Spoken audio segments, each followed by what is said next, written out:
مساء الخير عليكم. بعد ما خرجت من فيلم ولاد رزق الجزء الثالث، ده انطباعي عن الفيلم. هل الفيلم حلو؟ هل الفيلم وحش؟ ده اللي هنعرفه في الحلقة دي. طبعا متنساش تتأكد ان انت عامل سبسكرايب للقناة وفعل زر التنبيهات عشان يوصلك كل جديد طبعا. ويلا بينا ندخل في موضوع الحلقة على طول.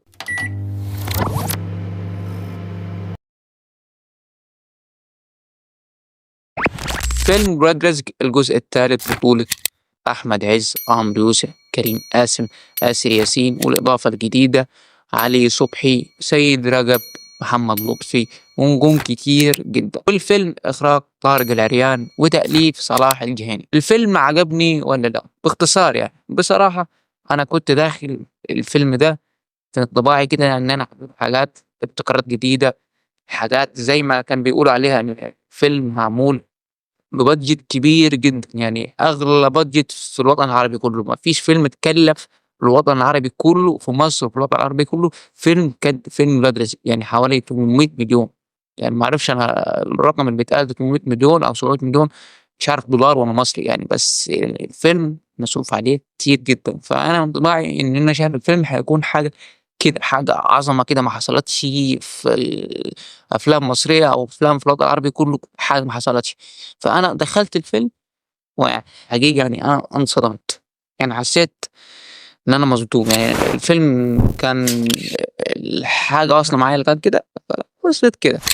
يعني بصراحة عشان ما أكدبش عليك، شغل يحترم في الأكشن اللي اتعمل في الفيلم، شغل مجهود يحترم، مجهود حلو حلو. بس أنا حاسس إن أنا كنت هاشوف حاجة level تاني، أشوف حاجة ما اتعملتش ولا اتكررت ولا اتعمل حاجة كده يعني تشبه أفلام جون ويك. يعني أنا لو مجنون يعني الفلوس المصروفة عليه دي حاجة بتقول إن إحنا هنشوف عظمة.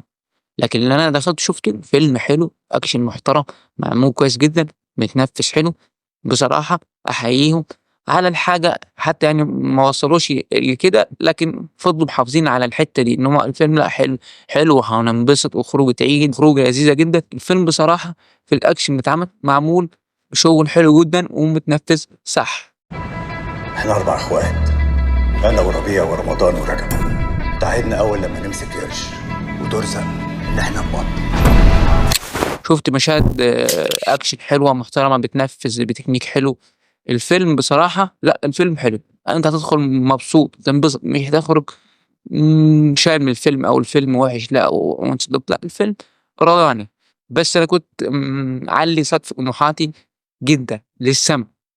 فيلم مصروف عليه ومعمول بروباجندا كبيرة جدًا قبل ما يتصوّر الفيلم، إن هيتصرف عليه وهيتصوّر في السعودية، مش وهنشوف كمية نجوم كبيرة جدًا وحاجات. الفيلم في الآخر يعني خَد المردود بتاعه، النجاح بتاعه. يعني الناس شايفة قاعة السينما مليانة جدًا على آخرها complete. بس اللي أنا شُفته يعني لأ، فيلم محترم، حلو، كويس. بس أنا كنت باطمح لحاجة عالية جدًا بصراحة. المشاهد اللي اتعملت بتاعة الأكشن أنا شُفت منيها كتير، حسيت ما فيش ابتكار جديد أو حاجات اللي هو أنا ما شُفتهاش قبل كده لأ. مشاهد الأكشن حاسسها إن هي خلاص شُفت منيها كتير جدًا في أفلام.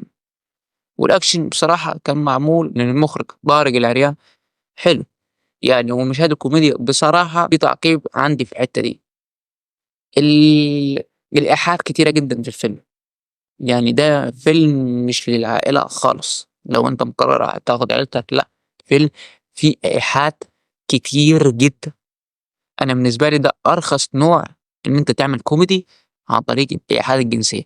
ده أسهل حاجة إن أنت تضحّك أي حد في الحياة، إن أنت تقول له على إيحاء جنسي هيضحك. ده أسلوب بالنسبة لي رخيص، مبتذل. يعني أنا شُفته في الجزئين الأول والتاني، بس النسبة عالية جدًا في الجزء ده. وبصراحة يعني أنا شايف إن الفيلم مش محتاج ده. هو الفيلم ناجح وعنده قاعدة جماهيرية كبيرة جدًا، بس فكرة الإيحاءات الجنسية ومش عارف إيه ده أسلوب رخيص.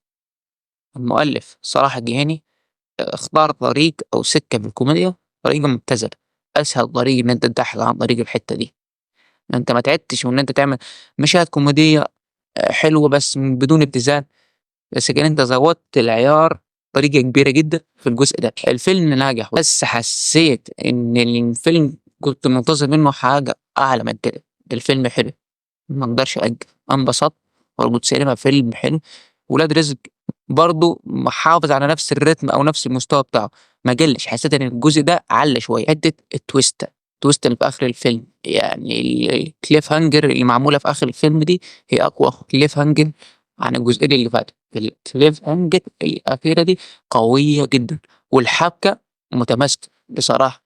هو نفس الخط اللي بنمشي فيه في كل جزء. فكرة ولاد رزق بيبطلوا وبعدين في حاجة بتخليهم يرجعوا ويعملوا عملية، وبتشوف في يعني سبب معين بتخليهم نفس التيمة بتاعت الجزئين اللي فاتوا، مفيش تغيير. وآخر مشهد، لو في ناس ما اتفرجتش على الفيلم، آخر مشهد حكاية خطير. مشهد الفينال ده بصراحة السينما كلها قاعدة بتسقف. بصراحة أنا متشوق لو في جزء رابع. هل هيحصل اللي في بالي؟ يعني في آخر مشهد ده أنا ربطت في حتة إن لو في جزء رابع هيكون هل موجود؟ مش عايز أحرق لكم، بس أتمنى يحصل. هتكون حاجة بوم، حاجة قوية جدا. لكن اوفرول الفيلم حلو، فيلم عيد مصروف عليه بادجت في الآخر. الفيلم كويس جدا، الفيلم حلو جدا. وفي النهاية تقييمي لفيلم ولاد رزق الجزء الثالث هو 7/10. منساش لو انت اول مرة تشوفني تعمل سبسكرايب للقناة وتفعل زر التنبيهات عشان تتأكد ان انت هتشوف الحاجات الجديدة. وفي النهاية يلا، سلام.